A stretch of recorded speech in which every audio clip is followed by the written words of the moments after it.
I was raised in a very loving home. My parents are generous, moral people with whom I have a very close relationship, but they're not churchgoers. Further, my experience of attending a conservative Catholic high school turned me away from the church, which I saw as being irrelevant and at times hypocritical. I concluded that Christianity wasn't for me. I was excited to move on to university, a place that promised stimulating intellectual debate and a far more liberal and accepting culture. To my surprise, my closest friends in residence all turned out to be strong, Bible-believing Christians, whose faith was integral to their lives. However, they were also vibrant, fun-loving, smart, interesting women who didn't fit my stereotype of religious churchgoers. Every Sunday night, I found myself alone in res as they all went off to church.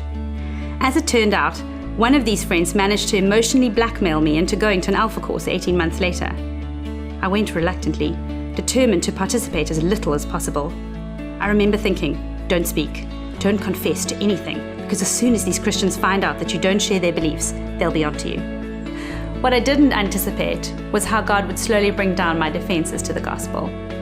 It started with the worship, which resonated with my love for music and was God's way of touching my heart. When I heard Nicky Gumbel speak, I was won over by his disarming manner and his stories of weird Christians and their even weirder behavior. Over the next few weeks, I felt myself engaging with the material. I found my ideas around Christianity being challenged as I realized that my arguments were secondhand. I'd never honestly explored the claims of Christ for myself. Having been raised to question everything, being in a church environment in which this approach was welcomed was a pleasant surprise.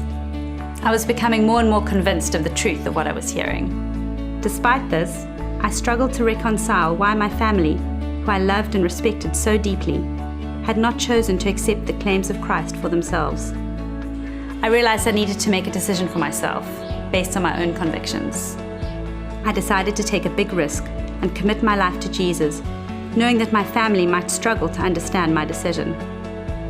As the group prayed for me, I had an almost tangible sense of another hand on my shoulder, as if God were right there with me in that moment. I felt joy, peace, and a deep sense that this was right. I remember in the days that followed experiencing a lightness that I'd not known before, as if a huge weight had been lifted off my shoulders. My life and my destiny were no longer up to me.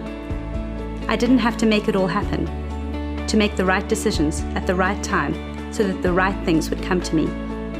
Every aspect of my life was in the hands of a loving Father who I could trust to guide me, knowing that He knew the future far better than I did.